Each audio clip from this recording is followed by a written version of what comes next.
अब तो भैया स्पेशल सारंग आ गया है, स्पेशल सारंग आई जो ना बटन से उतार। पहले घरे में ढेबरी जलत रही, लालटेन जलत रही, सब जलत रहा। सारंग माने दीपक, सारंग डॉन।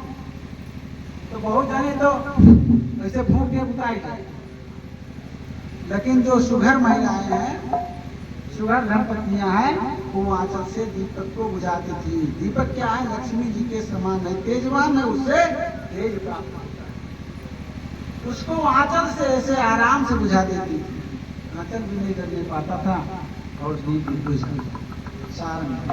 मुख पोछन, जरूरत पड़े तो अपना मुंह पोछ ले, अपने पति देव के मुंह पोछ लेते हुए आंचल से। अगर पसीना बबा श्रम से थका है तो अपने पति देव के मुंह जाना है, मुंह वही आंचल से पोछ लिया। इनके आंचल भैया बहुत पवित्र हुआ। पंडित जी आप तो एक बात बता दिया थे कि जो तो भाई सुन लो भैया, सुने लो कुछ खैर श्रेष्ठ है, सुने होंगे जाने होंगे, लेकिन इनका आंचल बड़ा पवित्र होता है। मुख पोछन अर्पण, श्राप आशिका देन को तुलसी नाम करता है। केहू का अगर गुस्साए गई तो ऐसे आंचल उठा के कहीं जा तो नाश कर श्राप। और आशीर्वादों दिए कहा भैया बना रहा, भगवान का कल्याण करे, बार बाल बच्चे वृद्धि हुई। बाबा ने इसी को दृढ़ बताया है। कहने का मतलब भगवती सीता ने आंचल का ऊँट लेकर के रावण से बात किया था, आंचल का ऊँट। लेकिन यहाँ एक कथा आ जाते, कुछ कथा ऐसी है कि एक बार की बात है, एक बार की बात है। जानकी जी नई नई नवेली आई हुई थी। सवेरे उठी तो कहीं झाड़ू इधर उधर रख उठा था, पैर में लग गया। झाड़ू पैर में लग गया तो सीता जी को क्रोध आ गया।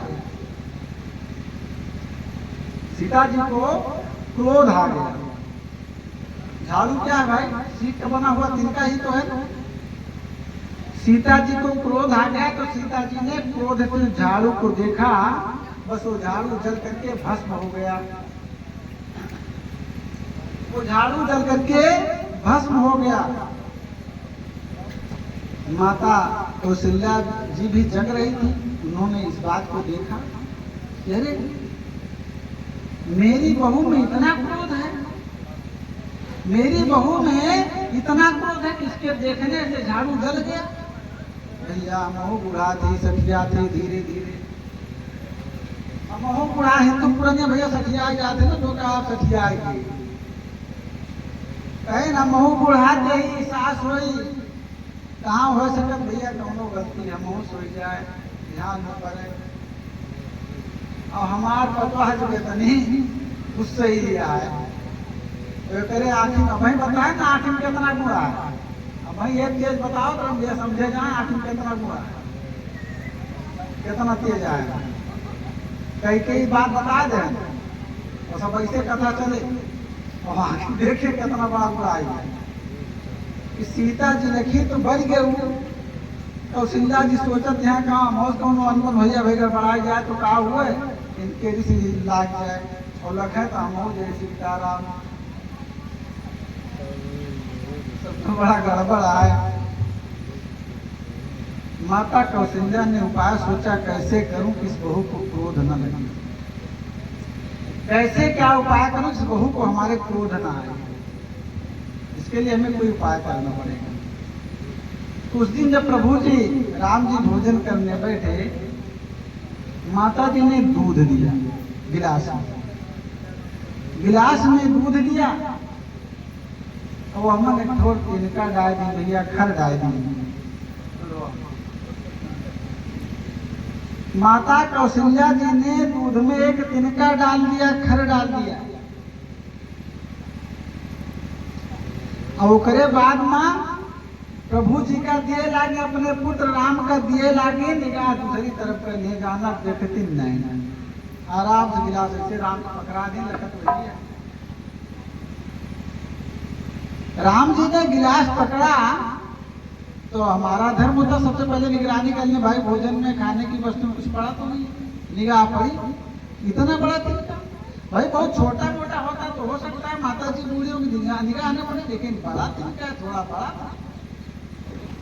भगवान राम ने देखा कितना बड़ा तिनका, तो ऐसा हो नहीं सकता है कि माता जी की निगाह न पड़ी। ऐसा कदा हो नहीं सकता कि माता जी की निगाह न पड़ी, क्योंकि माता अपने पुत्र को कभी भी भोजन कराएगी, कुछ खाने पीने के लिए देगी तो बहुत निगरानी करके देती है, बहुत देखभाल करके देती है, कहीं कुछ लगा तो नहीं, कहीं कुछ पड़ा तो नहीं, न हमारे बच्चे को नुकसान कर दे। और इतना बड़ा तिनका माता की निगाह नहीं पड़ी, ऐसा तो हो नहीं सकता। इसमें अवश्य में कोई कारण है, इसमें अवश्य में कोई कारण है। ऐसा सोच करके प्रभु जी ने सोचा कि इसको आपको आंख मूंद करके ही पीना पड़ेगा। तो कुछ इधर उधर की चर्चा कर रहे हैं, गिलास को उठाया आराम से और भगवान पीने लगे। तब तक निगाह सीता जी की पड़ गई कि दूध में इतना बड़ा तिनका है, दूध में इतना बड़ा तिनका है, और कहीं हमारे स्वामी के गले में पहुंच गया तो अभी जान की आफत पड़ जाएगी। अब क्या करें? माता भगवती बहुत बड़ी मर्यादित है, ध्यान दीजिएगा। आजकल के होते लबर लबर झट से निकाले लगते, अरे रुका हम घर पर आ, कोई तो बुढ़ा जहां उसे पकड़ा दी, ऐसे कुछ बहुए बोलते हैं आजकल। लेकिन माता भगवती सीता जी उसको छूती नहीं है। सीता जी ने सोचा कि यदि मैं गिलास लेकर के तिनका निकालने लगूंगी तो माता के मन में आ जाएगा कि हमारी बहू मेरी दी हुई वस्तु पे निगरानी करने लगी।